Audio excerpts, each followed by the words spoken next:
जन स्वराज पार्टी के जिला अध्यक्ष साथ में मधुबनी विधानसभा के संभावित प्रत्याशी इंद्रशेखर झा द्वारा आयोजित किया गया बिहार बदलाव सभा। इसमें उपस्थित हुए जन स्वराज के कद्दावर नेता किशोर कुमार मुन्ना। सुने इस अवसर पर क्या कुछ बोले किशोर कुमार मुन्ना और इंद्रशेखर झा जी। आपको लग नहीं रहा कि बिहार बदलने के कगार पर है? नहीं, आप देखिए यहाँ सभा में इतनी भीड़ उमड़ी है और ये भीड़ 3 बजे दिन से लेकर के ये 8 बजे रात तक आ रही है। तो ये एक जनता गरीबी से भी शिक्षा के लिए शिक्षित होने, अपने बच्चे को शिक्षित करने के लिए, ये बेरोजगारी से त्रस्त होके, पलायन से त्रस्त होके, जीविका दीदी जो है ये 25% का सालाना ब्याज से त्रस्त होके यहाँ आके बैठ के सुनिए। क्या लगता है ये भीड़ जो है वोट में कन्वर्ट हो पाएगा या ऐसे ही? 100% कन्वर्ट होगा। हम अगली बार भी कहे हैं, हमारे शीर्ष नेतृत्व भी अभी आपको बोले हैं, हम 10 के 10 सीट मधुबनी मिथिलांचल का जीतने जा रहे हैं। सवाल है वो मधुबनी नगर में ही घर आपका है, क्या लगता है नगर की बात अगर की जाए तो आप उसे किस निगाह से देखते हैं? देखिए, नगर में हम आपको मेयर का भी चुनाव लड़े, आपने देखा होगा कि एक एक घर हम गए, एक एक गली हम गए और नगर की जो समस्या थी उसको जड़ से हम ही उठाए। ठीक है, कुछ जीत हार तो लगा रहता है, हिंदू मुस्लिम के नाम पर हार हुई हमको, तो क्या एक हार से थोड़े जीत के दरवाजा नहीं खुलता है। इस बार आप देखिएगा लोग बदलने के कगार पर हैं और नगर से ये मुख्यालय से ये निकम्मा विधायक को हराएंगे, जिस विधायक को बनाने में मेरा भी योगदान था। हम भी उसी दल से आते हैं, जन स्वराज से पहले हम भी उसी दल में थे और इस विधायक को जिताने के लिए एक एक गली और एक एक मोहल्ले गए। आप लोगों ने देखा होगा उस विधायक ने क्या किया। पानी के लिए लोग हाहाकार है, पानी के लिए लोग मर रहा है। मैं टैंकर चालू करने के लिए 2 टैंकर नया बनाया हूँ, लेकिन यहाँ के जो हमारे लीडर हैं, जो विधायक हैं, वो पानी के शुद्ध लेने के लिए कोई मोहल्ला में नहीं जा रहे हैं। हम लोग जिस मोहल्ला में जा रहे हैं, जब पानी की समस्या होती है, वहाँ के PhD के इंजीनियर से बात करते हैं। हमने सोहराय में सभा किया, आपने देखा होगा कि वहाँ की भी उस सभा में हमको पानी की समस्या आई। हम आपको बता दें आज ऑन कैमरा कि वहाँ सोहराय की जो पानी की समस्या था, वहाँ PhD के इंजीनियर से मिलके उस समस्या को हमने निदान किया।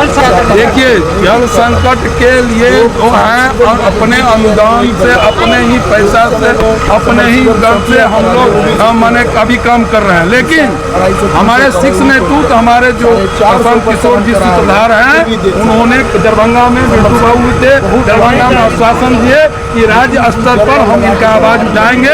आप लोग जिला स्तर पर उठाइए और बहुत जल्दी हम जिला स्तर पर उठाएंगे।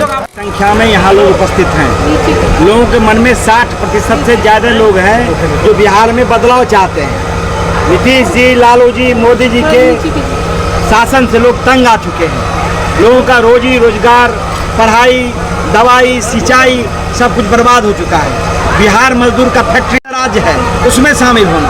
बिहार आज़ादी के बाद से 10 अग्रणी राज्य जो विकसित राज्य था उसमें शामिल था, लेकिन बिहार के नेताओं ने बिहार को बर्बाद कर दिया, जात धर्म में बांटकर बिहार को खत्म कर दिया। उससे निकलना चाहते हैं। एक दीप दिख रहा है प्रशांत किशोर के रूप में। लोगों को विश्वास हुआ है कि एक 47 साल का नौजवान जो 2 साल से पैदल चला है और 1 साल से सब कुछ छोड़कर लोगों के बीच जा रहा है, लोगों की बात को सुन रहा है, तो लोगों का विश्वास उन पर जगा है।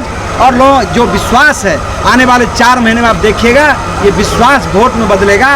और जो जनता का राज है, जन स्वराज क्या है, वो जनता का राज है, किसी व्यक्ति का राज नहीं है। वहाँ तो नीतीश जी का राज है, वहाँ लालू जी का राज है। लालू जी क्या कहते हैं, वो जात पात भी नहीं करते हैं, वो तो कहते हैं परिवारवाद। कहते हैं भाई आप सब ज़्यादा भाई लोग, आप लोग आइए और हमारे बेटा जो नम्मा फैल है उसको वोट दीजिए। ये नहीं कहता है ज़्यादा समाज में जो काबिल लोग हैं उसको हम खड़ा करते हैं, उसको आप सब लोग वोट दीजिए।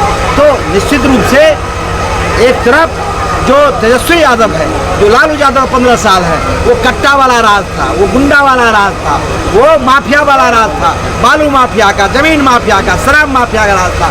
नीतीश जी के राज में भी वैसे ही लोगों को आगे बढ़ाने का काम किया है।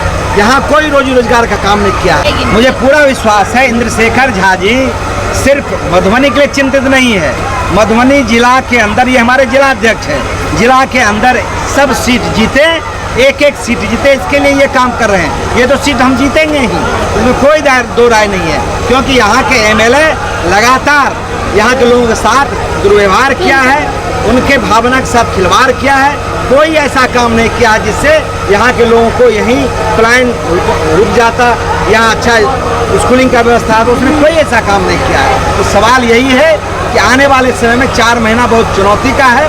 हम लोग जो जनता का राज कायम करना चाहते हैं, लोगों का समर्थन मिलेगा और मधुबनी भी जीतेंगे, बिहार भी जीतेंगे। शेखर जी का हो चुका है सर, पूरे बिहार में शीर्ष नेतृत्व चुनाव कमेटी के द्वारा प्रत्येक प्रत्याशी को, संभावित प्रत्याशी को 5 सभा अपने विधानसभा में मिनिमम करना है। पहले 500 की संख्या था, अब उसको बढ़ा करके 1000 कर दिया। इस तरह से पूरे बिहार में एक दिन में 400 सभाएं होती है। इस 400 सभाएं से एक महीना में जन सुराज का ग्रोथ दर 22% बढ़ गया है, और मुझे लग रहा है कि 15 दिन पुनः बढ़ाया गया है। एक महीना बीतने दीजिए, इसके बाद लगेगा जो कि 1 नंबर में जनसुराज आएगा और 2025 में हम बहुमत के साथ सरकार बनाएंगे। आप मधुबनी विधानसभा के अलग अलग क्षेत्र में घूम रहे हैं, क्या लग रहा है जनसुराज पहले से? सर, मैं प्रत्येक दिन कम से कम 3 विधानसभा के में जनसभा में कार्यक्रम में जाता हूं। जो उत्साह में लोगों में देखा जा रहा है, उससे लग रहा है कि सारे लोग परिवर्तन चाह रहे हैं, जिसका गवाह हमारा जन सैलाब है। अच्छा, ये बिहार बदलाव सभा में सिर्फ महिलाएं ही आती है और पुरुष क्यों नहीं आते, इसका मुख्य कारण क्या है? इसके पीछे कारण है, ये बिहार सरकार निकम्मी है। 25 वर्ष से लोगों को ठगने का काम किया है। यहाँ का टैक्स का पैसा दूसरे प्रदेशों में जाया जाता है। यहाँ लोग है ही नहीं पुरुष, सारे लोग मजदूरी पलायन करने के लिए बाहर चले गए, इसलिए नहीं आ रहे हैं क्या? जी, दिल्ली, कलकत्ता, पंजाब अपने चूंकि पेट को शांत करने के लिए, ये इसी काम के लिए जन सुराज कर रही है कि अगर 4 महीना के बाद मेरी सरकार आती है, 1 साल के अंदर में सारे के सारे पुरुष अपने घरों। क्या सर्वेक्षण में क्या पाया आज आपने? सर, सर्वेक्षण में यही पाया कि जो जन सैलाब है, लोगों का जो उत्साह है, उसमें एक एक आदमी का हम लोग पर्यवेक्षण करते हैं, उसमें एक ही चाह रहा है। रेस में कौन चल रहे हैं मधुबनी विधानसभा से? जी, मधुबनी विधानसभा से कौन चल रहे हैं रेस में आगे? सर, अभी 15 तारीख तक का समय बढ़ा दिया गया। हम लोग डेली 15 अगस्त तक कर दिया गया है, और डेली हम लोग अपना सुपरविजन रिपोर्ट मूल्यांकन करके भेजते हैं। ये शीर्ष नेतृत्व का काम है कि हम किस प्रत्याशी को टिकट देंगे।